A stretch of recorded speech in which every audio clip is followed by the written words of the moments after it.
Hello ಸ್ನೇಹಿತರೆ, ಸ್ನೇಹಿತೆ ಕನ್ನಡ ಚಾನಲ್ಗೆ ಪ್ರೀತಿಯ ಸ್ವಾಗತ. ಈ ವಿಡಿಯೋ ಜೂನ್ 12ನೇ ತಾರೀಕಿನ ವಿಡಿಯೋ. ಜೂನ್ 13 ನಮ್ಮ ವೆಡ್ಡಿಂಗ್ ಆ್ಯನಿವರ್ಸರಿ ಇತ್ತು. ನಮ್ಮ ವೆಡ್ಡಿಂಗ್ ಆ್ಯನಿವರ್ಸರಿ ಸ್ಯಾಟರ್ಡೇ ಇತ್ತು. ಇದು ಫ್ರೈಡೇ ಅಂದರೆ ಜೂನ್ 12ನೇ ತಾರೀಕು ಶುಕ್ರವಾರ ಇತ್ತು. ಶುಕ್ರವಾರ ಬೆಳಗ್ಗೆನೇ ಮನೆ ಕೆಲಸಗಳನ್ನ ಮುಗಿಸ್ದೆ. ಅಂದರೆ ಹೊರಗಡೆ ಎಲ್ಲ ಕ್ಲೀನ್ ಮಾಡಿ ರಂಗೋಲಿ ಇಟ್ಟು ಮನೆ ಕಸ ಎಲ್ಲ ಗುಡಿಸಿ ಆದಮೇಲೆ ಸ್ನಾನ ಎಲ್ಲ ಮುಗಿಸಿ ರೆಡಿ ಆಗ್ತಾಯಿದ್ದೀನಿ. ಇವತ್ತು ನಾನೊಬ್ಬಳೇ ಬೆಂಗಳೂರು ಕಡೆ ಹೊರಟಿದ್ದೆ. ಕಾರಣ ಏನಪ್ಪ ಅಂತಂದರೆ, ಇವತ್ತು ತನು ಸ್ಕೂಲಲ್ಲಿ ಮೈಗ್ರೇಷನ್ ಸರ್ಟಿಫಿಕೇಟ್ ಮತ್ತು ಒರಿಜಿನಲ್ ಮಾರ್ಕ್ಸ್ ಕಾರ್ಡ್ ಕೊಡ್ತೀನಿ ಅಂತ ನಿನ್ನೆ ಮೆಸೇಜ್ ಹಾಕಿದರು. ಇವತ್ತು ಅಂದರೆ 12ನೇ ತಾರೀಕು 1:30 4:30 ತನಕ ಬಂದುಬಿಟ್ಟು ಇಸ್ಕೊಂಡು ಹೋಗಿ ಅಂತ ಹಾಕಿದರು. ನನ್ನ ಹಸ್ಬೆಂಡಿಗೆ ನಿನ್ನೆ ಹೇಳಿದೆ, ನೀವೇ ಹೋಗ್ಬಿಟ್ಟು ಇಸ್ಕೊಂಬಂದುಬಿಡಿ ಅಂತ. ನನ್ನ ಹಸ್ಬೆಂಡು ನನಗೇನೋ ಕೆಲಸ ಇದೆ, ಒಂದು 2-3 ದಿನ ಬಿಟ್ಬಿಟ್ಟು ಹೋಗಿ ಇಸ್ಕೊಬರ್ತೀನಿ ಅಂತಂದರು. ನನಗೆ ಯಾಕೋ ಮನಸ್ಸೊಪ್ಪಲಿಲ್ಲ. ಅಯ್ಯೋ, ಹೋಗ್ಬಿಟ್ಟು ಇಸ್ಕೊಬಂದುಬಿಡೋಣ ನಾನೇ ಅಂತ ಅನ್ನಿಸ್ತು. ಸೊ ಹಂಗಾಗಿ ಬಿಡು, ನೀ ಇಸ್ಕೊಬಂದಿಲ್ಲ ಅಂದ್ರಷ್ಟೇ, ನಾನೇ ಹೋಗಿ ಇಸ್ಕೊಬರ್ತೀನಿ ಅಂದೆ. ಯಾಕಂದರೆ ಮೊನ್ನೆ ನಾವು ಕಾಲೇಜ್ಗೆ ಡಾಕ್ಯುಮೆಂಟ್ ಸಬ್ಮಿಟ್ ಮಾಡಬೇಕಾದ್ರೆ ಮೈಗ್ರೇಷನ್ ಸರ್ಟಿಫಿಕೇಟ್ ಕೇಳಿದರು. ಆ ಮೈಗ್ರೇಷನ್ ಸರ್ಟಿಫಿಕೇಟ್ ತೆಗೆಸೋದಕ್ಕೆ ನಾನು ಸೈಬರ್ ಎಲ್ಲ ಅಲ್ದಿದ್ದು, 2-3 ಸೈಬರ್ ಅಲ್ದು ಅದು ಓಪನ್ನೇ ಆಗಲಿಲ್ಲ. ಓಪನ್ ಆಗದೆ ಮತ್ತೆ ಸುಮ್ಮನೆ ಮನೆಗೆ ಬಂದಿದ್ದೆ. ಸೊ ಹಂಗಾಗಿ ಹೋಗಿ ಇಸ್ಕೊಬಂದುಬಿಟ್ರೆ ಕಾಲೇಜಿಗೆ ಒಂದೊಂದೆಲ್ಲ ತಲುಪಿಸ್ಬಿಟ್ರೆ ಒರಿಜಿನಲ್ ಮಾರ್ಕ್ಸ್ ಕಾರ್ಡು ಹಾಗೆ ಮೈಗ್ರೇಷನ್ ಸರ್ಟಿಫಿಕೇಟ್ ಇದೆರಡೂ ತಲುಪಿಸ್ಬಿಟ್ರೆ ಆ ಕೆಲಸಗಳು ಮುಗಿದ್ಬಿಡುತ್ತಲ್ಲಪ್ಪ, ಮತ್ತು ಆರಾಮಾಗ್ಬೋದು ಅಂತ ನನ್ನ ಮನಸ್ಸು ಹೇಳ್ತಾಯಿತ್ತು. ಹಂಗಾಗಿ ನಾನೇ ಹಠಕ್ಕೆ ಬಿದ್ದೋಳ್ತಾರೆ ನನ್ನ ಹಸ್ಬೆಂಡ್ಗೆ, ನಾನೇ ಹೋಗಿ ಇಸ್ಕೊಬಂದ್ಬಿಡ್ತೀನಿ, ನೀ ಇಸ್ಕೊಬರ್ದಿಲ್ತಿದ್ರೆ ಅಷ್ಟೇ ಹೋಯ್ತು ಅಂತೇಳಿ ನಿನ್ನೆ ಹೇಳಿದ್ದೆ. ರಾತ್ರಿ ಮಲ್ಕೋಬೇಕಾದ್ರೆ ಹೆಂಗಪ್ಪ ಬೆಂಗಳೂರಿಗೆ ಹೋಗಿ ಇಸ್ಕೊಂಬರೋದು ಅನ್ನೋ ಚಿಂತೆ ಅಂತೂ ಕಾಡ್ತಾಯಿತ್ತು. ಸರಿಯಾಗಿ ರಾತ್ರಿ ನಿದ್ದೆನೇ ಬರಲಿಲ್ಲ. ಬೆಳಗ್ಗೆ ಬೇಗ ಬೇಗ 5 ಗಂಟೆಗೆ ಎದ್ಬಿಟ್ಟು 6 ಗಂಟೆ ಅಷ್ಟೊತ್ತಿಗೆ ಬಸ್ಸಲ್ಲಿ ಕೂತ್ಬಿಡೋಣ ಅಂತೇಳಿ ಮಲ್ಕೊಂಡೆ. ಬೆಳಿಗ್ಗೆ ಎದ್ದಿದ್ದ ಚಳಿಗೆ ಎದ್ದೇಳೋಕ್ಕೆ ಆಗ್ತಾಯಿಲ್ಲ. ಆದರೂ ಕೂಡ ಹಠಕ್ಕೆ ಬಿದ್ದುಬಿಟ್ಟಿದ್ದೀನಿ, ನಾನು ಹೋಗಿ ಇಸ್ಕೊಂಡು ಬರಲೇಬೇಕು ಅಂತ. ಬೆಳಗ್ಗೆನೇ ಎದ್ದೆ, ಒಂದು 5:45ಗೆ ಎದ್ದೆ. 5:45ಗೆ ಎದ್ದು ರೆಡಿ ಆದೆ. ಬೇಗ ಎದ್ದೇಳೋಕ್ಕೆ ಆಗಲಿಲ್ಲ, ಹಂಗಾಗಿ 5:45 ಆಯಿತು. ಮನೆ ಕಸ ಎಲ್ಲ ಗುಡಿಸಿ ಹೊರಗಡೆ ಎಲ್ಲ ಕ್ಲೀನ್ ಮಾಡಿ ಅದೆಲ್ಲ ಮುಗಿಸಿ ಆದಮೇಲೆ ಸ್ನಾನ ಎಲ್ಲ ಮುಗಿಸಿ ಇವಾಗ ರೆಡಿ ಆಗ್ತಾಯಿದ್ದೀನಿ. ಇವಾಗ ಹಾಗೆ ರೆಡಿ ಆಗಬೇಕು, ಈಗ ರೆಡಿ ಆಗಬೇಕು ಅಂತ ಮನಸ್ಸು ಅನಿಸಲ್ಲ. ಸೊ ಹೇಗೋ ನೀಟಾಗಿ ಮುಖ ತೊಳ್ಕೊಂಡು ಒಂದು ಕ್ರೀಮ್ ಗೀಮ್ ಹಚ್ಕೊಂಡು ಒಂದು ಬೊಟ್ಟು ಇಟ್ಕೊಂಡು ಒಂಚೂರು ಕುಂಕುಮ ಇಟ್ಕೊಂಬಿಟ್ರೆ ಸಾಕು ಅನಿಸುತ್ತೆ. ಸೊ ಅಷ್ಟೇ ರೆಡಿ. ಇನ್ನು ಕೂದಲು ಹಾರಿರಲಿಲ್ಲ, ತಲೆ ಕೂದಲು. ಸೊ ಟೈಮ್ ಆಗಿಬಿಡುತ್ತೆ, ಇನ್ನು ನಾನು ಕೂದಲು ಹಾರಿಸ್ಕೊಂಡೆಲ್ಲ ಲೇಟ್ ಮಾಡ್ಕೊಳ್ಳೋದು ಬೇಡ ಅಂಥೇಳಿ ನಾನಿದ್ದು. ತನು ಕೂಡ ಇವಾಗ ಎದ್ಲು, ಹಾಗೆ ನನ್ನ ಹಸ್ಬೆಂಡ್ ಕೂಡ ಎದ್ರು. ನಾನು ಎದ್ದು ರೆಡಿ ಆದಮೇಲೆ ನನ್ನ ಹಸ್ಬೆಂಡಿಗೆ ಎಬ್ಬಿಸ್ದೆ. ಸ್ವಲ್ಪ ನನಗೆ ಬಸ್ ಸ್ಟ್ಯಾಂಡ್ ತನಕ ಡ್ರಾಪ್ ಕೊಟ್ಬಿಡಿ ಅಂತೇಳಿ. ಒಟ್ಟಾರೆಯಾಗಿ ಚಿಂತೆ ಅಂತೂ ಕಾಡ್ತಾಯಿತ್ತು. ಅಯ್ಯೋ, ಹೆಂಗಪ್ಪ ಹೋಗಿ ಬರೋದು ಅಂತೇಳಿ. ಈ ನಡುವೆ ಏನಾಗ್ಬಿಟ್ಟಿದ್ದೀನಿ ಅಂದರೆ, ಎಲ್ಲದಕ್ಕೂ ನನ್ನ ಹಸ್ಬೆಂಡು ನನ್ನ ಮಗಳು ಇಬ್ಬರೂ ಜೊತೇಲಿ ಹೋಗಿ ಅಟ್ಲೀಸ್ಟ್ ನನ್ನ ಮಗಳಾದ್ರೂ ಜೊತೇಲಿ ಇದ್ಬಿಟ್ರೆ ಆರಾಮಾಗಿ ಹೋಗಿ ಬಂದುಬಿಡ್ತೀನಿ. ಇಲ್ಲ ನನ್ನ ಹಸ್ಬೆಂಡ್ ಆದರೂ ಜೊತೇಲಿ ಇರಬೇಕು. ಹೀಗಿದ್ರೆ ಆರಾಮಾಗಿ ಎಲ್ಲಿ ಬೇಕಾದರೂ ಓಡಾಡ್ತೀನಿ. ಒಬ್ಬೊಬ್ಬಳೇ ಓಡಾಡಿ ಅಭ್ಯಾಸನೇ ತಪ್ಪೋಗ್ಬಿಟ್ಟಿದೆ. ಎಲ್ಲಿಗೆ ಹೋಗೋದಕ್ಕೂ ಕೂಡ ಮನಸ್ಸೇ ಒಪ್ಪಲ್ಲ. ಅಯ್ಯೋ ಅನಿಸ್ಬಿಡುತ್ತೆ, ಯಾರಪ್ಪ ಹೋಗ್ತಾರೆ ಅನಿಸ್ಬಿಡ್ತಾರೆ. ಆದರೂ ಕೂಡ ಇವತ್ತೊಂಥರ ಹಠಕ್ಕೆ ಬಿದ್ದೋಳ ಥರ ಎದ್ದು ಹೊರಟಿದ್ದೀನಿ. ಇನ್ನು ಅಷ್ಟು ದೂರದ ಪ್ರಯಾಣ, ಇಲ್ಲಿಂದ 6 ಅವರ್ ಅಂತೂ ಆಗುತ್ತೆ, ಒಂದು 5ರಿಂದ 6 ಅವರು. ಯಾಕಂದರೆ ಈಗೆಲ್ಲ ಸ್ವಲ್ಪ ಸುಲಭವಾಗಿದೆ ದಾರಿ. ಹಾಸನ ರಸ್ತೆ ಕೂಡ ತುಂಬಾ ಸುಲಭವಾಗಿದೆ ಹೋಗಿ ಬರೋದಕ್ಕೆ. ಅದು ಅಲ್ಲದೆ ನಾನ್ ಸ್ಟಾಪ್ ಬಸ್ಗಳ ವ್ಯವಸ್ಥೆ ಇದೆ. ನಾನ್ ಸ್ಟಾಪ್ ಬಸ್ಗಳಿಗೆ ಕುತ್ಕೊಂಡ್ಬಿಟ್ರೆ ಅಂದರೆ ಎಲ್ಲೂ ಸ್ಟಾಪ್ ಕೊಡಲ್ಲ. ಆರಾಮಾಗಿ ಹಾಸನಲ್ಲಿ ಹತ್ತಿದ್ರೆ ಬೆಂಗಳೂರಲ್ಲಿ ಇಳಿತೀವಿ. ಚಿಕ್ಕಮಂಗ್ಳೂರಿಂದ ಕೂಡ ನಾನ್ ಸ್ಟಾಪ್ ಬಸ್ಗಳಿದೆ. ನೋಡೋಣ ಇವತ್ತು ಚಿಕ್ಕಮಂಗ್ಳೂರಿಂದ ನಾನ್ ಸ್ಟಾಪ್ ಬಸ್ ಇದೆಯಾ ಅಂತೇಳಿ ಮನಸ್ಸಲ್ಲಿ ಅಂದ್ಕೊಂಡು ಏನೆಲ್ಲ ಬೇಕು ಅದನ್ನೆಲ್ಲ ತೆಗೆದುಕೊಂಡು ರೆಡಿ ಆಗ್ತಾಯಿದ್ದೀನಿ. ಅಂದರೆ ಸ್ವಲ್ಪ ಬ್ಯಾಟ್ರಿ ಏನಿರುತ್ತೆ ಮೊಬೈಲ್ದು ಅದು ಕೂಡ ಚಾರ್ಜ್ಗೆ ಹಾಕ್ಕೊಂಡಿದ್ದೆ. ಅಂದರೆ ಪವರ್ ಬ್ಯಾಂಕನ್ನ ಚಾರ್ಜ್ಗೆ ಹಾಕ್ಕೊಂಡಿದ್ದೆ. ಮೊಬೈಲಲ್ಲಿ ಬ್ಯಾಟ್ರಿ ನಿಲ್ಲೋದಿಲ್ಲ, ಆಮೇಲೆ ಕಷ್ಟ ಆಗಿಬಿಡುತ್ತೆ ಅಂತೇಳಿ ಬ್ಯಾಟ್ರಿ ಎಲ್ಲ ಚಾರ್ಜ್ಗೆ ಹಾಕ್ಕೊಂಡು ಅದನ್ನು ಕೂಡ ಇಟ್ಕೊಂಡೆ. ಸೊ ಅದನ್ನು ಬ್ಯಾಟ್ರಿನ ಆ್ಯಕ್ಚುಲಿ ಚಾರ್ಜ್ಗೆ ಹಾಕ್ಕೊಂಡವಳು ನಾನು ವೈಯರ್ ಇಟ್ಕೊಳ್ಳೋದನ್ನು ಮರ್ತುಬಿಟ್ಟೆ. ಸೊ ಮುಂಚೆ ಎಲ್ಲ ಒಂದು ವಸ್ತು ಕೂಡ ಮಿಸ್ ಮಾಡಿದೆ, ಎಲ್ಲದನ್ನು ಕರೆಕ್ಟಾಗಿ ಪ್ರಿಪೇರ್ ಮಾಡ್ಕೊಂಡು ಹೋಗ್ತಾ ಇದ್ದಿದ್ದು ನಾನು. ಈಗೀಗ ಕೆಲವೊಂದು ವಸ್ತುಗಳನ್ನು ಮರೆತು ಬಿಟ್ಟಿರ್ತೀನಿ. ಎಲ್ಲ ಪರ್ಫೆಕ್ಟ್ ಇದೆ ಅಂತ ಅಂದ್ಕೊಳ್ಳೋದ್ರಲ್ಲಿ ಏನಾದರೂ ಒಂದು ವ್ಯತ್ಯಾಸ ಆಗ್ತಾ ಇರುತ್ತೆ. ಮೋಸ್ಟ್ಲಿ ಸ್ವಲ್ಪ ವಯಸ್ಸಾಗ್ತಾ ಈ ಟೆನ್ಷನ್ಗಳು ನಮ್ಮನ್ನು ಎಲ್ಲದನ್ನು ಮರೆಸ್ಕೊಂಡು ಹೋಗುತ್ತೆ ಅನಿಸುತ್ತೆ. ರೆಡಿ ಅಂತ ಆಗಿದ್ದಾಯಿತು, ಬ್ಯಾಟ್ರಿ ಎಲ್ಲ ಇಟ್ಟಿದ್ದಾಯಿತು, ಏನೆಲ್ಲ ಬೇಕು ಆಧಾರ್ ಕಾರ್ಡು ಅದನ್ನೆಲ್ಲ ತೊಗೊಂಡಿದ್ದಾಯಿತು. ಯಾಕಂದರೆ ಲಾಸ್ಟ್ ಟೈಮ್ ನಾನು ಊರಿಗೆ ಬರಬೇಕಾದ್ರೆ ನಂದು ಆಧಾರ್ ಕಾರ್ಡ್ ಇಟ್ಕೊಂಡು ನನ್ನ ಹಸ್ಬೆಂಡ್ ಇಟ್ಕೊಂಡ್ಬಿಟ್ಟಿದ್ದೀನಿ, ತನುದೇ ಇಟ್ಕೊಂಡಿರಲಿಲ್ಲ. ಸೊ ಹಂಗಾಗಿ ಬಸ್ ಚಾರ್ಜ್ ಕೊಟ್ಬಿಟ್ಟು ತನುಗೆ ಬಂದಿದ್ದಾಯಿತು. ಬಸ್ ಚಾರ್ಜ್ ಅಂದರೆ 330, 340, 360 ತನಕ ಇದೆ ಅಂದ್ಕೋತೀನಿ. ಅದು ಕೂಡ ಮರ್ತೋಗ್ಬಿಟ್ಟಿದೆ ನೋಡಿ. ಅಂದರೆ ಹಾಸನ್ಗೆ ಬಂದುಬಿಟ್ಟು ಹಾಸನ್ನಿಂದ ಮತ್ತೆ ಚಿಕ್ಕಮಂಗ್ಳೂರು ಬಸ್ ಹತ್ತಿದ್ದೀನಿ. ಹಂಗಾಗಿ ಸ್ವಲ್ಪ ಡೌಟ್ ಆಯಿತು. ಒಂದು 350, 360 ತನಕನೂ ಬಸ್ ಚಾರ್ಜ್ ಇರುತ್ತೆ. ಬೆಂಗಳೂರಿಂದ ಚಿಕ್ಕಮಂಗ್ಳೂರಿಗೆ. ಇತ್ತೀಚೆಗೆ ಬಸ್ಸೆಲ್ಲ ನಮಗೆ ಫ್ರೀ ಆಗಿದ್ದರಿಂದ ಬಸ್ ಚಾರ್ಜ್ ಕೊಡಬೇಕಾದ್ರೆ ಹೊಟ್ಟೆ ಉರಿಯುತ್ತೆ, ಹಾಗಾಗಿ ಹೇಳ್ತಾ ಇದ್ದೀನಿ. ಸೊ ಬಿಟ್ಬಿಟ್ಟು ಬಂದು ಮತ್ತೆ ನಾನು ಊರಿಗೆ ಬಂದಾದಮೇಲೆ ಸೈಬರಲ್ಲಿ ತನ್ನದು ಆಧಾರ್ ಕಾರ್ಡ್ ತೆಗೆಸಿ ಅದನ್ನು ಪ್ರಿಂಟ್ ಅಂದರೆ ಅದಕ್ಕೆ ಈ ಲ್ಯಾಮಿನೇಷನ್ ಮಾಡಿಸ್ಬಿಟ್ಟು ಆಮೇಲೆ ಬಸ್ಸಿಲೆಲ್ಲ ಓಡಾಡಿತ್ತವ ದೇವಸ್ಥಾನ ಅಲ್ಲಿ ಇಲ್ಲಿ ಸುತ್ತಾಡಿದಾಗೆಲ್ಲ ಅದನ್ನು ತೋರಿಸಿದೆ. ಸೊ ಆವಾಗ ಸ್ವಲ್ಪ ಬಸ್ ಚಾರ್ಜ್ ಇಲ್ದಂಗೆ ಆಯಿತು. ಆ ಫ್ರೀಯಾಗಿದ್ದಾಗಲೂ ಕೂಡ ನಾವು ದುಡ್ಡು ಕೊಡಬೇಕಾದ್ರೆ ನಿಜವಾಗ್ಲೂ ಹೊಟ್ಟೆ ಉರಿಯುತ್ತಲ್ವ, ಹಂಗಾಗಿ ಸೊ ಫೈನಲಿ ಇವಾಗ ತಲೆ ಬಚ್ಕೊಂಡು ರೆಡಿ ಆಗಿದ್ದಾಯಿತು. ಒಟ್ಟಾರೆ ಸ್ವಲ್ಪ ನೀಟಾಗಿ ಕಾಣಿಸಿದರೆ ಸಾಕು ಅನ್ನೋದಷ್ಟೇ ಇರುತ್ತೆ. ಅಂತೂ ರೆಡಿ ಆಗಿದ್ದಾಯಿತು. ಇನ್ನು ನನ್ನ ಹಸ್ಬೆಂಡ್ಗೆ ಲೇಟ್ ಆಯಿತು, ಬನ್ನಿ ಬನ್ನಿ ಅಂತ ಇದ್ದೆ. ಕೂದಲು ಇನ್ನೂ ಒಣಗಿರಲಿಲ್ಲ. ನನ್ನ ತಲೆಯಲ್ಲಿ ಒಂದೇ ಓಡ್ತಾಯಿತ್ತು, ನಾನ್ ಸ್ಟಾಪ್ ಚಿಕ್ಕಮಂಗ್ಳೂರಿಂದನೇ ಸಿಕ್ಬಿಟ್ರೆ ಸಾಕಪ್ಪ ಅಂದ್ಕೊಂಡು ಹೋಗ್ತಾಯಿದ್ದೆ. ಆಲ್ರೆಡಿ ಟೈಮಲ್ಲೇ 6:45 ಆಗೋಗಿತ್ತು. 7 ಗಂಟೆ ಅಷ್ಟೊತ್ತಿಗಾದರೂ ಬಸ್ಸಿಗೆ ಕುತ್ಕೊಳ್ಳೋಣ ಅಂತಲೇ ಅಂದ್ಕೊಂಡೆ. ನನ್ನ ಹಸ್ಬೆಂಡು ಇನ್ನು ಅವರು ಫೇಸ್ ವಾಶ್ ಮಾಡ್ಕೊಂಡು ಬ್ರಷ್ ಮಾಡಿ ಅವರು ಬರೋ ಅಷ್ಟೊತ್ತಿಗೆ ಹತ್ತತ್ರ 7 ಗಂಟೆಗಿನ್ನ 5 ನಿಮಿಷ ಇದೆ ಅನ್ನೋ ಥರನೇ ಆಯಿತು. ಸೊ ಹಂಗಾಗಿ ಈಗ ದುಡ್ಡೆಲ್ಲ ಇಟ್ಕೊಂಡಿದ್ದೀನ, ಆಧಾರ್ ಕಾರ್ಡ್ ಇಟ್ಕೊಂಡಿದ್ದೀನ, ಎಲ್ಲದನ್ನು ಕರೆಕ್ಟಾಗಿ ಇಟ್ಕೊಂಡಿದ್ದೀನ ಅಂತ ಅಂದ್ಕೊಂಡು 2 ಸತಿ ಚೆಕ್ ಮಾಡಿ ಕೂಡ ಪವರ್ ಬ್ಯಾಂಕಿಗೆ ವೈರ್ ಕನೆಕ್ಟರ್ ವೈರ್ ಏನಿರುತ್ತೆ ಅದನ್ನು ತೊಗೊಳೋದನ್ನು ಮರ್ತುಬಿಟ್ಟು ಹೊರಟಿದ್ದಾಯಿತು. ಸೊ ಇದೊಂದು ಸ್ಲಿಂಗ್ ಬ್ಯಾಗ್ ಒಂದನ್ನು ಹಾಕ್ಕೊಂಡು ಇನ್ನು ಹೊರಟೆ. ಎಲ್ಲಿ ನನ್ನ ಹಸ್ಬೆಂಡ್ ಇನ್ನು ತನೂ ಬೇರೆ ಕಾಲೇಜಿಗೆ ಹೋಗಬೇಕು ಬೇಗನೆ. ನನ್ನ ಹಸ್ಬೆಂಡು ಇನ್ನು ನನ್ನ ಡ್ರಾಪ್ ಮಾಡಿ ಬಂದುಬಿಟ್ಟು ಅವಳಿಗೆ ಏನು ಮಾಡಿಕೊಡ್ತಾರೋ ತಿಂಡಿನ ಅಂತ ಅಂದ್ಕೊಂಡೆ. ದೋಸೆ ಇಟ್ಟಿತ್ತು, ದೋಸೆ ಇಟ್ಟಿದ್ದರಿಂದ ಒಂದು ಚಟ್ನಿನೋ ಪಲ್ಯನ ಆಲೂಗಡ್ಡೆ ಪಲ್ಯನೋ ಏನಾದರೂ ಒಂದು ಮಾಡಿಬಿಟ್ಟು ಹಾಕ್ಕೊಡ್ತಾರೆ ಅನ್ನೋ ಒಂದು ಸಮಾಧಾನದಲ್ಲೇ ಹೊರಟೆ. ಪವರ್ ಬ್ಯಾಂಕ್ ಎತ್ಕೊಂಡು ಹೋಗಿ ಚಾರ್ಜಿಂಗ್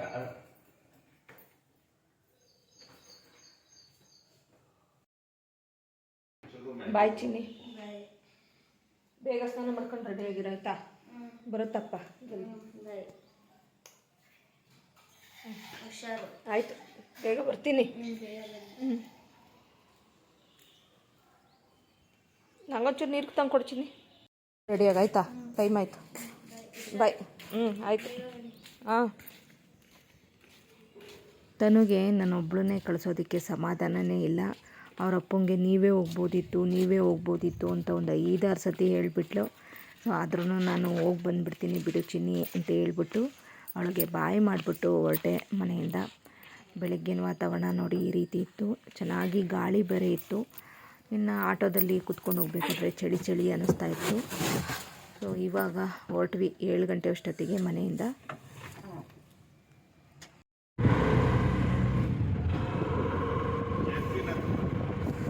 ಅವೆಲ್ಲ ಹಳೆವಾಗಿದ್ದಾವೆ ಜರ್ಕಿನು, ಅದಕ್ಕೆ ಒಂದು ಜರ್ಕಿನ್ ತಗೋಬೇಕು ಚೆನ್ನಾಗಿರೋದು.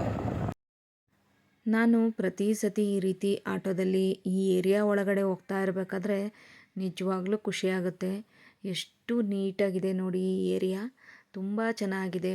ಎಷ್ಟು ಒಳ್ಳೊಳ್ಳೆ ಬಿಲ್ಡಿಂಗ್ಗಳಿದೆ, ಎಷ್ಟು ಗ್ರೀನರಿಯಾಗಿ ಮರ ಗಿಡಗಳು, ಪಾರ್ಕು, ತುಂಬ ಚೆನ್ನಾಗಿ ಈ ಏರಿಯಾನ ಒಂದು ಡಿಸೈನ್ ಮಾಡಿದ್ದಾರೆ ಅನಿಸುತ್ತೆ ನನಗೆ. ಇವಾಗ ಬೆಳಗ್ಗೆನೇ ಕೂತ್ಕೊಂಡು ಹೊರಟೆ. ಹಾಗೆ ನನ್ನ ಹಸ್ಬೆಂಡು ಆ ಕಡೆ ಈ ಕಡೆ ನೋಡ್ತಾಯಿದ್ರು ಯಾವುದಾದ್ರೂ ಸೀಟ್ಗಳು ಸಿಗುತ್ತಾ ಅಂತೇಳಿ. ಹಾಗೆ ಒಬ್ಬರು ಕೈ ಅಡ್ಡ ಹಾಕಿ ಹತ್ತಿದ್ರು. ನೀವೆಲ್ಲಿ ಹೋಗ್ತೀರಾ ಅಂದರು. ನಾನು ಬಸ್ ಸ್ಟ್ಯಾಂಡಿಗೆ ಹೋಗ್ತೀನಿ ಅಂತಂದೆ. ಅಲ್ಲೇ ಎಂಟ್ರೆನ್ಸಲ್ಲಿ ದೀಪ ನರ್ಸಿಂಗ್ ಹತ್ರ ಇಳಿಬೇಕಾದರೂ ಇನ್ನು ಮುಂದೆ ಬಂದುಬಿಟ್ಟು ಹೇಳಿದ್ರು. ನನ್ನ ಹಸ್ಬೆಂಡು, ನೀನು ಎಲ್ಲರಿಗೂ ಅಲ್ಲೋಗ್ತೀನಿ ಇಲ್ಲೋಗ್ತೀನಿ ಅಂತ ಯಾಕೆ ಹೇಳ್ತೀಯಾ, ನೋಡು ಅವ್ರು ಇಲ್ಲಿ ತನಕ ಬಂದರು, ನಾನು ಬಿಡುವತ್ತಲೇ ಹೋಗಲಿ ಪರವಾಗಿಲ್ಲ, ಅವ್ರ ಪಾಪ ಕೆಲ್ಸಕ್ಕೆ ಹೋಗ್ತಾ ಇದ್ದಾರೆ, ಏನೋ ಅಡ್ಜಸ್ಟ್ ಮಾಡ್ಕೊಂಡು ಹೋದ್ರಾಯ್ತು ಬಿಡು ಅಂತ ಹೇಳಿದೆ. ನನ್ನ ಹಸ್ಬೆಂಡ್ ಹಂಗಂತ ಹೇಳ್ತಾಯಿದ್ರು. ಈಗ ಅವರು ಕೂಡ ಸ್ವಲ್ಪ ಗ್ಯಾಸಿಗೆ ಪೆಟ್ರೋಲ್ಗೋ ಏನಕ್ಕೋ ಒಂದು ಆಗುತ್ತಲ್ವ ಸೀಟಾದರೆ ಅಂತೇಳಿ ಯೋಚನೆ ಮಾಡ್ತಾಯಿರ್ತಾರೆ. ಸೊ ಹಾಗೆ ನೋಡಿಕೊಂಡು ಇನ್ನು ಹೊರಟಿದ್ದಾಯಿತು ಬಸ್ ಸ್ಟ್ಯಾಂಡ್ ಕಡೆ. ಬೆಳಿಗ್ಗೆನೇ ಒಂದು ಲೋಟ ಕಾಫಿ ಕೂಡ ಕುಡ್ದಿಲ್ಲ ನಾನು, ಹಾಗೇ ಹೊರಟಿದ್ದೀನಿ. ಒಂದು ಗ್ಲಾಸ್ ನೀರಷ್ಟೇ ಕುಡಿದೆ. ನೀರು ಕುಡಿದ್ಬಿಟ್ಟು ಹೊರಟಿದ್ದಾಯಿತು. ಅಲ್ಲೇ ಎಲ್ಲರೂ ಆನ್ ದ ವೇಯಲ್ಲಿ ಕುಡಿದ್ರಾಯಿತು, ಅಂದರೆ ಸ್ಟಾಪ್ ಕೊಡ್ತಾರಲ್ವ ಅವಾಗೇನಾದರೂ ತಿಂದ್ರಾಯಿತು ಅಂತೇಳಿ. ಸೊ ಇವಾಗ ನೋಡಿ ಇದೇ ಚಿಕ್ಕಮಂಗ್ಳೂರು ಬಸ್ ಸ್ಟ್ಯಾಂಡು. ಇವಾಗ ಬಂದು ಬಸ್ ಸ್ಟ್ಯಾಂಡ್ ಹತ್ರ ತಲುಪಿದ್ದೀನಿ. ಇನ್ನು ಬಸ್ ಇದೆಯಾ ಅಂತ ನೋಡಬೇಕಷ್ಟೆ. ಬಸ್ ಸ್ಟ್ಯಾಂಡಿಗೆ ಬಂದೆ, ಬಸ್ ಯಾವುದೂ ಇರಲಿಲ್ಲ. ಆಮೇಲೆ ಒಂದು ಬಸ್ ಬಂತು, ಬೆಂಗಳೂರು ಬಸ್ಸೇ ಬಂತು, ಆದರೆ ಇದು ನಾನ್ ಸ್ಟಾಪ್ ಗಾಡಿ ಆಗಿರಲಿಲ್ಲ. ಹಾಗಾಗಿ ಹಾಸನ ತನಕ ಹೋಗ್ಬಿಟ್ಟು ಹಾಸನಿಂದ ಮತ್ತೆ ನಾನು ನಾನ್ ಸ್ಟಾಪ್ ಬೆಂಗಳೂರಿಗೆ ಹತ್ತೋಣ ಅಂತೇಳಿ ಇವಾಗ ಹಾಸನ ತನಕ ಟಿಕೆಟ್ ತೊಗೊಂಡು ಹೊರಟೆ. ಇದು ಬಂದು ಮಾಗಡಿ ಕೆರೆ. ಬೆಳಗ್ಗೆನೇ ಇವಾಗ ತಾನೇ ಸೂರ್ಯ ಎಲ್ಲ ಉದಯ ಆಗಿತ್ತು, ತುಂಬ ಚೆನ್ನಾಗಿತ್ತು ನೋಡೋದಕ್ಕೆ. ಸೂರ್ಯ ಕೂಡ ಕಾಣಿಸ್ತಾ ಇರಲಿಲ್ಲ, ಸ್ವಲ್ಪ ಮೋಡಗಳು ಮುಚ್ಕೊಂಡು ಈ ಕೆರೆ ಏರಿ ಅಂತೂ ತುಂಬ ಚೆನ್ನಾಗಿ ಕಾಣಿಸ್ತಾ ಇತ್ತು. ಈಗ ಬಂದು ಹಾಸನ್ಗೆ ತಲುಪಿದ್ದೀನಿ. ಹಾಸನ್ ಬಸ್ ಸ್ಟಾಪ್ಗೆ ಬಂದೆ. ನಾನ್ ಸ್ಟಾಪ್ ಬಸ್ಸು ಒಂದೂ ಇರಲಿಲ್ಲ, ಒಂದು ಬೇರೆ ಬಸ್ ಇತ್ತು. ಅದಕ್ಕೆ 1 ಗಂಟೆಗೆ ಹೋಗ್ಬೇಕು. ಅದಕ್ಕೆ 1 ಗಂಟೆ ಹೊತ್ತಿಗೆ ಹೋಗ್ಬೇಕು. ಹೋಗುತ್ತಾ? ಸ್ವಲ್ಪ ಒಂದು 5 ನಿಮಿಷ ಕಾಯ್ದ ತಕ್ಷಣ ನಾನ್ ಸ್ಟಾಪ್ ಬೆಂಗಳೂರು ಬಸ್ ಸಿಕ್ತು. ಅದು ಕುತ್ಕೊಂಡು ಇವಾಗ ಬಂದು ತಲುಪಿದ್ದಾಯಿತು. 3:30-4 ಅವರಲ್ಲೇ ನಾನು ಬಂದು ಬೆಂಗಳೂರು ಗೊರಗುಂಟೆಪಾಳ್ಯ ತಲುಪಿದೆ. ಸೊ ಇವಾಗ ಮೆಟ್ರೋ ಸ್ಟೇಷನಲ್ಲಿದ್ದೀನಿ. ಸಾಮಾನ್ಯ ನಾವು ಮೆಜೆಸ್ಟಿಕ್ಕಲ್ಲಿ ಇಳಿದ್ಬಿಟ್ಟು ಕೋಣನಕುಂಟೆಗೆ ನಾವು ಮೆಟ್ರೋದಲ್ಲಿ ಹೋಗ್ತಾಯಿದ್ವಿ. ಈ ಸಲ ನಾನು ಗೊರಗುಂಟೆಪಾಳ್ಯದಲ್ಲೇ ಇಳಿದಿದ್ದೀನಿ. ಇನ್ನು ಮೆಜೆಸ್ಟಿಕ್ ತನಕ ಎಲ್ಲ ಟ್ರಾಫಿಕ್ ಜಾಸ್ತಿ ಇರುತ್ತೆ. ಕೋಣನಕುಂಟೆಗೆ ಡೈರೆಕ್ಟಾಗಿ ನೀನು ಗೊರಗುಂಟೆಪಾಳ್ಯದಿಂದನೇ ಮೆಟ್ರೋಗತ್ತು ಅಂದರು. ಸೊ ಹಂಗಾಗಿ ನನ್ನ ಹಸ್ಬೆಂಡ್ ಹೇಳಿದ್ರಲ್ಲ ಅಂಥೇಳಿ ಈಗ ಅಲ್ಲೇ ಇಳಿದ್ಬಿಟ್ಟು ಮೆಟ್ರೋ ಸ್ಟೇಷನಲ್ಲಿ ಮೆಟ್ರೋ ಹತ್ತಿ 70 ರೂಪಾಯಿ ಆಗುತ್ತೆ ಈ ಒಂದು ಕೋಣನಕುಂಟೆ ಕ್ರಾಸ್ಗೆ. ಸೊ ಬಂದು ಈಗ ಇಳಿದು ಸೀದಾ ನಡ್ಕೊಂಡು ಹೋಗ್ತಾ ಇದ್ದೀನಿ. ಈ ಕೋಣನಕುಂಟೆ ಮೆಟ್ರೋ ಸ್ಟೇಷನಿಂದ ಒಂದು ಅರ್ಧ ಕಿಲೋಮೀಟ್ರ್ ಆಗುತ್ತೆ ಸ್ಕೂಲ್ ತನಕ. ಸೀದಾ ಈಗ ನಡ್ಕೊಂಡು ಹೋಗಿ ಸ್ಕೂಲ್ ಹತ್ರ ಬಂದಿದ್ದಾಯಿತು. ಆ ಮೈಗ್ರೇಷನ್ ಸರ್ಟಿಫಿಕೇಟು ಮತ್ತು ಮಾರ್ಕ್ಸ್ ಕಾರ್ಡಿಗೆ ಸುಮಾರು ಒಂದು ಅರ್ಧ ಗಂಟೆ ಕೂತ್ಕೊಂಡೆ. ಯಾಕಂದರೆ ಮುಂಚೆನೂ 5-6 ಜನ ಇದ್ದರು. ಅವರೆಲ್ಲ ಆದಮೇಲೆ ನಾನು ಹೋಗಿ ಇಸ್ಕೊಂಡು ಬಂದೆ. ಒಟ್ಟು ಈಗ 2:15 ಅಷ್ಟು ಟೈಮ್ ಆಗಿದೆ. ಇಸ್ಕೊಂಡು ನೋಡಿ ಸ್ಕೂಲನ್ನ ಕೊನೆಯದಾಗಿ ನೋಡ್ಕೊಂಡು ಹೋಗ್ತಾಯಿದ್ದೀನಿ. ಸ್ಕೂಲ್ ಇನ್ನೇನು ಬಿಟ್ಟಿರೋ ಟೈಮು. ಎಲ್ಲ ಮಕ್ಕಳೆಲ್ಲ ಹೊರಗಡೆ ಇದ್ದರು. ಸೊ ಈಗ ನಾನು ಮೇಯ್ನ್ ಗೇಟಿಂದ ಹೊರಗಡೆ ಬರ್ತಾಯಿದ್ದೀನಿ. ಇದು ವಸಂತಪುರ ಮೇಯ್ನ್ ರೋಡಲ್ಲಿ ಬರುತ್ತೆ. ಇದು ಬಂದುಬಿಟ್ಟು ಇಸ್ರೋ ಲೇಔಟು. ಮುಂದೆ ಹೋದರೆ ಸೊ ಇಲ್ಲಿ ನೋಟಿಸ್ ಬೋರ್ಡಲ್ಲಿ ತನು ಫೋಟೋ ಕೂಡ ಇತ್ತು ಅಂತ ಅವಳ ಫ್ರೆಂಡ್ ಅವತ್ತು ಫೋಟೋ ತೆಗೆದು ಕಳಿಸಿದ್ಲು. ಹಾಗಾಗಿ ನಾನು ನೋಡಿ ಬಂದುಬಿಡೋಣ ಅಂಥೇಳಿ ಈ ನೋಟಿಸ್ ಬೋರ್ಡ್ಗಳ ಕಡೆ ಹೊರಟೆ. ಇಲ್ಲಿ ತನು ಫೋಟೋ ಕೂಡ ಇತ್ತು. ನಮ್ಮ ತನು ಮುಖ ನೋಡಿದ ತಕ್ಷಣ ಖುಷಿಯಾಗೋಯ್ತು ನನಗೆ. ಸೊ ನೋಡಿ ಅಲ್ಲಿರೋದೇ ತನು. ಖುಷಿಯಾಯಿತು. ತನ್ನದು ಫೋಟೋನ ನೋಟಿಸ್ ಬೋರ್ಡಲ್ಲಿ ಹಾಕಿದ್ರಲ್ವ, ತುಂಬ ಖುಷಿಯಾಯಿತು. ಏನೋ ಒಂದು ಮಾಡಿತ್ತಲ್ಲ ಮಗು ಅಂಥೇಳಿ ಸಂತೋಷ ಆಯಿತು. ಇನ್ನು ಮುಂದೆ ಇನ್ನೂ ಚೆನ್ನಾಗಿ ಮಾಡ್ತಾಳೆ ಅಂತ ನಂಬಿಕೆ ಇಟ್ಕೊಂಡಿದ್ದೀನಿ. ಎಷ್ಟೆಲ್ಲ ಟ್ರಾಫಿಕ್ ಜಾಮು ನೋಡಿ. ಸೊ ಇಲ್ಲಿ ಪ್ರತಿದಿನ ನನ್ನ ಮಗಳು ನನ್ನ ಹಸ್ಬೆಂಡು ಪ್ರತಿದಿನ ಬೆಳಗ್ಗೆ ಕರ್ಕೊಬಂದು ಬಿಟ್ಟು ಹೋಗೋರು. ಮಧ್ಯಾಹ್ನ ಹೊತ್ತು ಅವಳ ಫ್ರೆಂಡ್ ಇಬ್ಬರು ಕೂಡ ಬರ್ತಾಯಿದ್ರು ಮನೆ ತನಕ. ರಸ್ತೆಗಳಂತೂ ಯಾವಾಗಲೂ ಇದೇ ಥರ ಇರುತ್ತೆ ಇಲ್ಲಿ. ಯಾವಾಗಲೂ ವೆಹಿಕಲ್ಗಳು ಜಾಸ್ತಿ. ಮೇಯ್ನು ಕನಕಪುರ ರೋಡು ಮೇಯ್ನ್ ರೋಡಲ್ಲಿ ಬರುತ್ತೆ. ಇದು ವಸಂತಪುರ ಮೇಯ್ನ್ ರೋಡು. ಉತ್ರಳ್ಳಿ ಕಡೆಗೆ ಹೋಗೋ ಮೇಯ್ನ್ ರೋಡ್ ಅಲ್ವಾ. ಕೆಂಗೇರಿ ಬಸ್ಗಳು ಎಲ್ಲ ಈ ಕಡೆನೇ ಓಡಾಡೋದು. ಈ ರಸ್ತೆ ನೋಡ್ತಾ ಇದ್ದಾಗ 1 ವರ್ಷ ನನ್ನ ಮಗಳನ್ನ ಈ ರಸ್ತೆಯಿಂದ ಇಲ್ಲಿ ಮುಂದೆ ಟ್ಯೂಷನ್ ಇದೆ ಅವಳದು. ಇದೇ ರಸ್ತೆಯಲ್ಲಿ ಪ್ರತಿದಿನ 7 ಗಂಟೆಗೆ, ಒಂದೊಂದು ದಿನ 6:30ಗೆ ನಾನು ತನು ಫುಲ್ಲು ಫಾಸ್ಟಾಗಿ, ಒಂಚೂರು ಲೇಟಾಗಿ ಬಿಡುತ್ತೆ ಅಂತೇಳಿ ಫಾಸ್ಟಾಗಿ ನಡ್ಕೊಂಡು ಇರ್ತಾಯಿದ್ವಿ. ರಸ್ತೆ ದಾಟ್ಕೊಂಡು ವೆಹಿಕಲ್ ಬೇರೆ ಜಾಸ್ತಿ ಇರುತ್ತೆ. ರಸ್ತೆ ದಾಟ್ಕೊಂಡ್ಬಿಟ್ಟು ಹೋಗ್ತಾಯಿದ್ವಿ. ಫಾಸ್ಟಾಗಿ ಹೋಗಿ ಟ್ಯೂಷನಿಗೆ ಬಿಡ್ತಾಯಿದ್ದೆ. ಮತ್ತೆ ರಾತ್ರಿ 9-9:15 ಆಗೋದು ಅವಳನ್ನ ಕರ್ಕೊಂಬರೋದು. ಸೊ ಹಿಂಗೆ 1 ವರ್ಷ ಇದೇ ರಸ್ತೆಯಲ್ಲಿ ಟ್ಯೂಷನಿಗೆ ಅಲ್ದಿದ್ದಾಯಿತು ಮತ್ತು ಸ್ಕೂಲಿಗೆ ಅಲ್ದಿದ್ದಾಯಿತು. ಈಗ ಇದೆಲ್ಲ ಕೂಡ ಮಿಸ್ ಮಾಡ್ಕೊತಾ ಇದ್ದೀನಿ. ಅಲ್ಲಿ ಮುಂದೆ ಆಪೋಸಿಟಲ್ಲಿ ಲಕ್ಷ್ಮೀ ದೇವಸ್ಥಾನ ಇದೆ. ಪ್ರತಿದಿನ ಇಲ್ಲಿ ಕರ್ಕೊಬರ್ಬೇಕಾದ್ರೆ ತನು ಅಲ್ಲಿ ತಿರುಗಿ ಕೈ ಮುಕ್ಕೊಂಡು ಬರೋಳು. ಸೊ ದೇವರೇ ಒಳ್ಳೇದು ಮಾಡಿದರೆ ಸಾಕಪ್ಪ, ರಿಸಲ್ಟ್ ಚೆನ್ನಾಗಿ ಬರಲಿ ಸಾಕಪ್ಪ ಅಂತ ಅವಳದು. ನಾನು ಅಷ್ಟೇ. ಹಾಗೆಯೇ ತನ್ನದು ಇವಾಗ ಮಾರ್ಕ್ಸ್ ಕಾರ್ಡು, ಮೈಗ್ರೇಷನ್ ಸರ್ಟಿಫಿಕೇಟ್ ಎಲ್ಲ ಕೊಟ್ಟರಲ್ವ, ಅದಕ್ಕೊಂದು ಫೈಲ್ ತೊಗೋಬೇಕಿತ್ತು. ಹಾಗೆ ಕೈಯಲ್ಲಿ ಇಟ್ಕೊಂಡು ಬರ್ತಾಯಿದ್ದೆ. ಒಂದು ಫೈಲ್ ತೊಗೊಬಿಡೋಣ ಅಂಥೇಳಿ ಇವಾಗ ಒಂದು ಬುಕ್ ಸ್ಟೋರ್ಗೆ ಹೋಗ್ತಾಯಿದ್ದೀನಿ.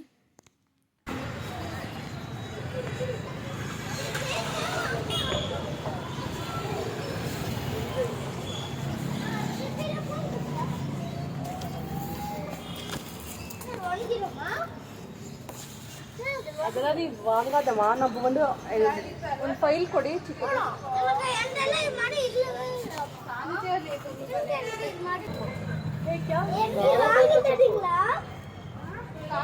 ಒಂದು 30 ರೂಪಾಯಿ ಕೊಟ್ಟು ಒಂದು ಚಿಕ್ಕದೊಂದು ಫೈಲ್ ತೊಗೊಂಡೆ. ಹಾಗೇ ಮೊಬೈಲ್ ಬ್ಯಾಟ್ರಿ ಕೂಡ ಲೋ ಇತ್ತು, ಒಂದು 5-6% ಇತ್ತು. ಹಾಗಾಗಿ ಅಲ್ಲೇ ಒಂದು ಬ್ಯಾಟ್ರಿ ಕನೆಕ್ಟ್ರಿಗೆ ಒಂದು ವೈಯರ್ ಚಿಕ್ಕದು ತೊಗೊಂಡೆ. ಅದೊಂದು 40 ರೂಪಾಯಿ ಕೊಟ್ಟು ತೊಗೊಂಡು ಅಲ್ಲಿಂದ ಸೀದಾ ಮನೆ ಹತ್ರನೇ ವಸಂತಪುರ ಮೇನ್ ರೋಡಲ್ಲಿ ಒಂದು ಚಿಕ್ಕದಾಗಿ ಹೋಟೆಲ್ ಇತ್ತು. ಅಲ್ಲಿ ಹೋಗಿ ಒಂದು ಫುಲ್ ಮೀಲ್ಸ್ ಊಟ ಏನಿರುತ್ತೆ ಊಟ ತೊಗೊಂಡೆ. ಒಂದು 80 ರೂಪಾಯಿ ಅಲ್ಲಿ ಊಟ ಮಾಡಿದೆ. ಊಟ ಮಾಡಿದ ತಕ್ಷಣ ಸುಸ್ತಾದಂಗೆ ಆಗ್ಬಿಡ್ತು. ಬೆಳಗ್ಗೆಯಿಂದ ಏನೂ ತಿಂದಿರಲಿಲ್ಲ. ಒಂದು ಬಿಸ್ಕೆಟ್ ಪ್ಯಾಕೆಟು, ಒಂದು ಚಿಪ್ಸು ಬಸ್ಸಲ್ಲಿ ತಿಂದಿದ್ದಷ್ಟೇ. ಅದರಲ್ಲೂ ನನ್ನ ಹಸ್ಬೆಂಡ್ ಬೇರೆ ಒಂದು 3-4 ಸತಿನೇ ಫೋನ್ ಮಾಡಿ ಹೇಳಿದರು, ಫಸ್ಟ್ ತಿನ್ನು ಅಲ್ಲೇನಾದ್ರು ತಿನ್ನು ಅಂತೇಳಿ. ನನಗೆ ಒಬ್ಬಳೇ ಅಲ್ಲಿ ಬಸ್ ಸ್ಟಾಪ್ ಕೊಟ್ಟಾಗ ಅಲ್ಲಿ ಹೋಗಿ ತಿನ್ನೋದಕ್ಕೆ ಸರಿ ಹೋಗಲ್ಲ ಅಂತೇಳಿ ಒಂದು ಬಿಸ್ಕೆಟ್ ಪ್ಯಾಕೆಟು ಚಿಪ್ಸ್ ಮಾತ್ರ ತೊಗೊಂಡು ತಿಂದು ಬಂದಿದ್ದೆ. ಅದರಲ್ಲಿ ಇವಾಗ ಊಟ ಮಾಡಿದ ತಕ್ಷಣ ಸುಸ್ತಾದಂಗೆ ಆಗೋಯ್ತು.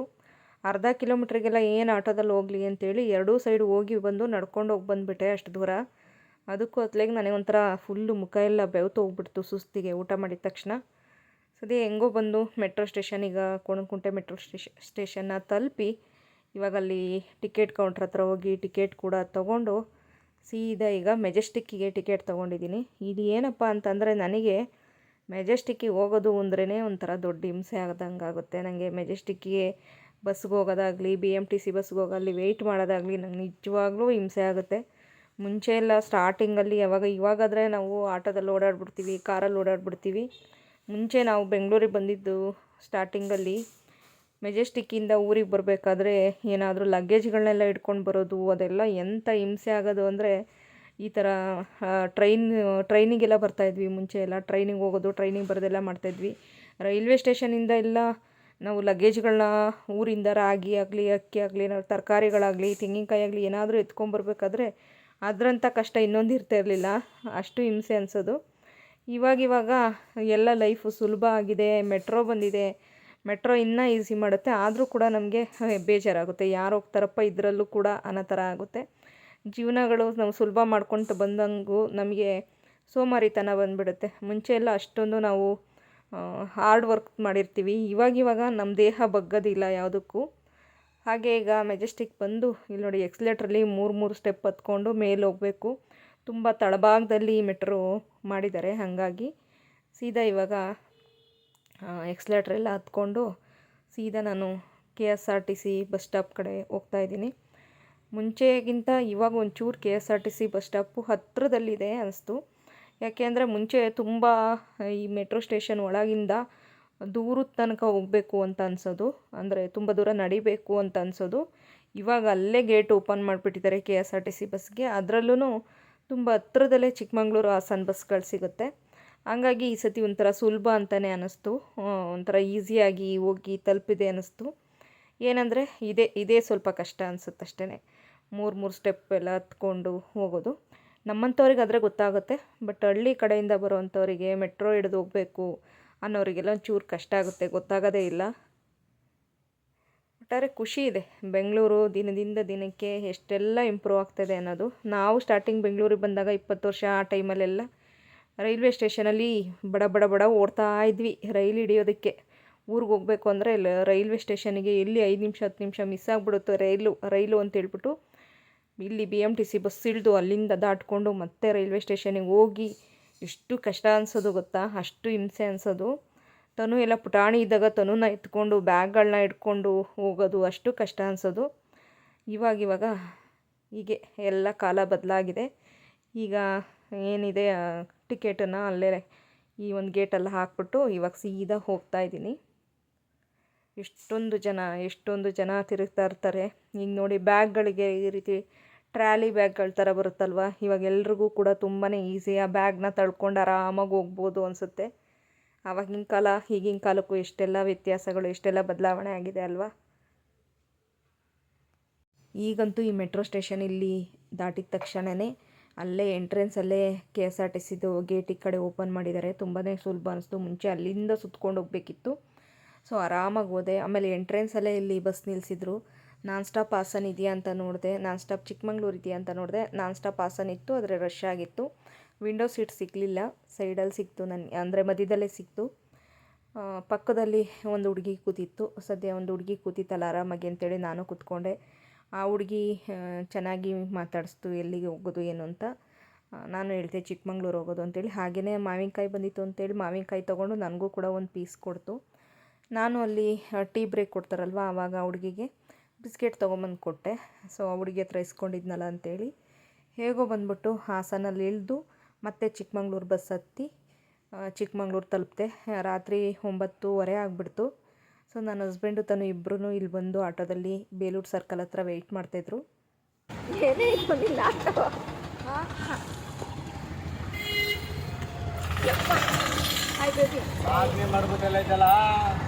ಸಾಧಿಸ್ಬಿಟ್ಟೆ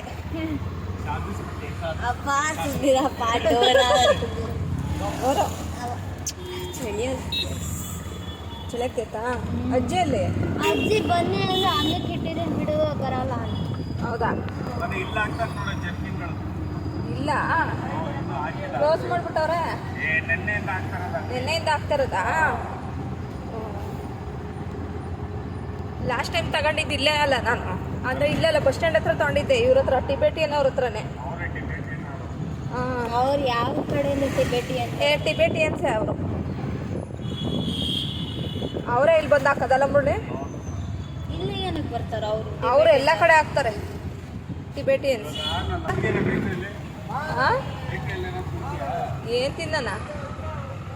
ಮಗು ಏನಾದ್ರು ತಿನ್ನುತ್ತೇನ ಕೇಳು. ತಿಂತೀಯ ಚಿನ್ನಿ?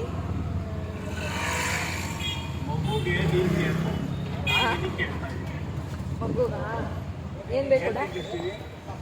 ಏನು ಬೇಕು ನಂಗ? ಏನಾದ್ರು ತಗೋಬಾ. ಏ ಚಿನ್ನು ಹೋಗ್ ಚಿನ್ನು ಆ ಕಡೆ. ನಂಗೆ ಸಾಕಾಗಿ ಹೋಗೈತೆ. ನನಗೆ ಇಳಿದು ಬೇರೆ ಬರೋಕ್ಕಲ್ಲ ಯಾವ ಇರೋ ಅವತಾರದಲ್ಲಿ. ಏನಿಲ್ಲ, ಚೆನ್ನಾಗಿದೆ. ಅನಿಕೇಕಾ ತಗೋಬಾ. ನಂಗೆ ಟೋಸ್ಟ್. ಏನು ಟೋಸ್ಟ್ ತಿಂತೀಯ? ಒತ್ತು ಗೊತ್ತಿಲ್ಲದೆ ಟೋಸ್ಟ್ ಅಂತೆ. ಟೋಸ್ಟ್ ನಂಗೆ ಇಷ್ಟ. ಬೇರೆ ಇಲ್ಲ. ಏನು ಬೇಕು? ಅನಿಕ್ 2 ಖಾಲಿನಾ? ಬೇಡ ಬಿಡಿ, ಬೇರೆ ಕಡೆ ಬೇಡ ಬಾತ್ಲೆ. ನಂಗೆ ಅಲ್ಲಿರೋದು ಏನು ತಿನ್ನೋ ಮೂಡು ಇಲ್ಲ. ಹೌದಾ? ಅಷ್ಟೊಂದು ಟೇಸ್ಟಿಯಾಗಿರುತ್ತಂತ ಅಂದರೆ ಯಾವುದು? ನಾಳೆ ನಮ್ಮದು ವೆಡ್ಡಿಂಗ್ ಆ್ಯನಿವರ್ಸರಿ. ಜ್ಞಾನ ಇದೆ. ಏನು ಕೊಡಿಸ್ಬೇಡ ನೀನು ಕಟ್ಕೊಂಡು. ಇದಕ್ಕೆ ಒಂದು ಸೀರೆ ಇಲ್ಲ, ಒಂದು ಬಟ್ಟೆ ಇಲ್ಲ. ದುಡ್ಡೇನೈತಾ ಈಗ? ಕೊಡ್ಸು ಹಂಗಾರೆ. ಯಪ್ಪ ಈ ಸತಿ ಜ್ಞಾನ ಹಿಡ್ಕೊಂಡಿತ್ತುಡ. 3 ದಿನ ಹಿಂದೆನೇ ಕೇಳಿದ್ದೆ. ಸ್ಪೆಷಲ್ ಕುರ್ತಾಗಳ ಶಾಪ್ ಇದೆಯಾ ನೋಡು. ಕುರ್ತಾ ಏನು ಸೀರೆ ಕೊಡಿಸ್ತೀಯಾ ಡ್ರೆಸ್ ಕೊಡಿಸ್ತೀಯಾ? ನಾನು ಹೇಳಿದೆ ಸೀರೆ ಕೊಡಿಸಿ ಅಂತ. ಹಾಂ, 9:30ಗೆ ಅಂಗಡಿಗಳ್ನೆಲ್ಲ ಕ್ಲೋಸ್ ಮಾಡ್ತಾರೆ. ಏನು ತಂದೆ? ಹಾಂ, ಎಲ್ಲ ತಂದ. ಹಾಂ, ನೋಡ್ದೆ ತುಪ್ಪದ ಡಬ್ಬ ಇತ್ತು. ಎಲ್ಲ ತಂದ್ಬಿಟ್ಟೆ. ಏನು ವಿಶೇಷ? ಹಾಂ, ಹೌದಾ? ಪರವಾಗಿಲ್ಲ. ಹಾಂ, 4 kg ಖಾರದ ಪುಡಿ, 4 kg ಹಾಂ ಹಾಂ ಹಾಂ ಮೈಬೈ ಸೋಪು, ಹಾಂ ಪುಳಿಯೋಗರೆ ಪ್ಯಾಕೆಟ್ 2, ಹಾಂ ಆಮೇಲೆ ಫ್ರೈಡ್ ರೈಸ್ ಪೌಡರ್ 1, ಹಾಂ. ತುಪ್ಪ ಯಾವ ತುಪ್ಪ ತಂದೆ? ನಂದಿನಿ ಪಾರ್ಲರಲ್ಲೇ ಕಡಿಮೆ ಸಿಗುತ್ತೆ ಕಣ್ಮನೆ. ಅಲ್ಲೇ ಕಮ್ಮಿ ಇತ್ತು ರೇಟು. ಕಮ್ಮಿ ಇತ್ತಾ? ಹೌದಾ? 160 ರೂಪಾಯಿ 1/4 ಲೀಟರ್ ಡಬ್ಬ. ಹ್ಞೂ. ತಂದೂರಿ ಎಲ್ಲ ಸಿಗುತ್ತೆ. ಇದು ಯಾವ ಏರಿಯಾ? IG ರೋಡ್ ಚಿನ್ನಿ. ಬಸ್ ಸ್ಟ್ಯಾಂಡಿಂದ ಬರ್ತೀವಲ್ಲ IG ರೋಡ್. ಅಲ್ಲೋಡು ಎಷ್ಟು ದೊಡ್ಡ ಶಾಪ್ ಇದೆ. ಇಲ್ಲೂ ಸೆಂಟ್ ಮೇರೀಸ್ ಬರುತ್ತೆ ಬಸ್ಸು. ಅಮ್ಮ ಯಪ್ಪ ಕನ್ನಡ ಸರು ಹಾಂ ನಂಗೆ ಅನ್ನಿಸ್ತು ತುಂಬ ಚೆನ್ನಾಗಿ ಹೇಳ್ಕೊಡ್ತಾರೆ ಅಂತ.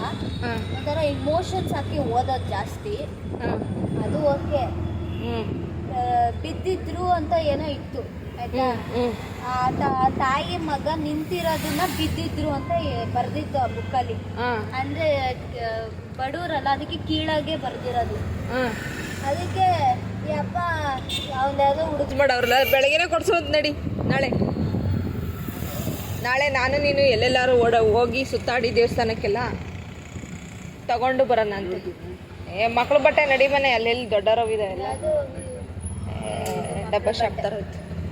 ಕುರ್ತಾ ಅಂಗಡಿಗಳಿರ್ತಾವಲ್ಲ, ಬೇಡ ಮನೆ. ಅವು ರೆಡಿಮೇಡ್ ಶಾಪು. ಮುಂದೆ ನೋಡಪ್ಪ ಏನಾದರೂ ಕುರ್ತಾ ಶಾಪ್ ಇದೆಯಾ ನೋಡು. ಕುರ್ತಾ ಶಾಪ್ ಶಾಪಲ್ಲಿ ಕ್ಲೋಸ್ ಆಗಿತ್ತಲ್ಲ.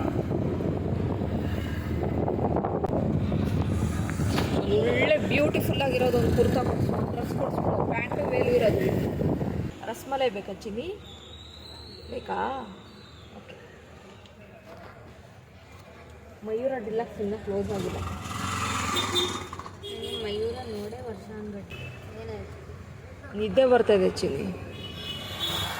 ಬಸ್ಸಲ್ಲಿ ಇಂಥ ನಿದ್ದೆ ಇಲ್ಲ ಚಿನ್ನಿ ನನಗೆ. ಆದರೆ ಫುಲ್ಲು ರಶ್ಶು ಬಸ್ಸು. ಟೈಟಾಗಿ ಹಿಂಗೆ ಕುತ್ಕೊಂಡು ಹಂಗಂಗೆ ಟಿಂಗ್ ಟಿಂಗ್ ಅಂತ ತೋರಿಸ್ತದೆ. ಬಂತು ಎಷ್ಟು ಮನೆ ಇಲ್ಲಿ 45 rupees. 45ಯಾ ಬೆಂಗಳೂರಲ್ಲಿ 50 ಬೆಂಗಳೂರಲ್ಲಿ 2 ಕೊಡ್ತಾರೆ 50. ಇದು ಒಂದೇನಾ ಓ ಜಾಸ್ತಿ ಆಯ್ತು ಹಂಗಾರೆ ಎಲ್ಲ ಜಾಸ್ತಿ ಆಯ್ತಲ್ಲ ಮನೆ ಒಂದಕ್ಕೆ 45 ಅಯ್ಯೋ ಈ ಊರಲ್ಲಿ ಜೀವನ ಮಾಡೋದು ತುಂಬ ಕಷ್ಟ. ನಿಧಾನ ಕೇಳಿ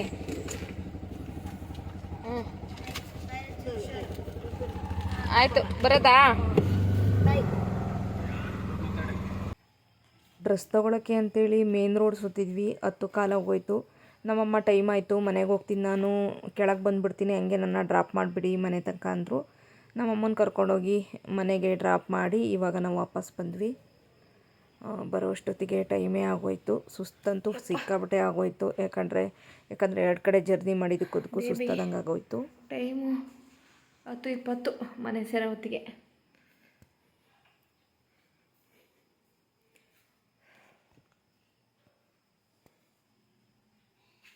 ನಮ್ಮಮ್ಮ ರೈಸ್ ಮಾಡಿ ಸ್ವಲ್ಪ ಸಾಂಬಾರು ಮಾಡಿಟ್ಟಿದ್ರು, ತಿಳಿ ಸಾಂಬಾರು. ಈಗ ಊಟ ಮಾಡಬೇಕು.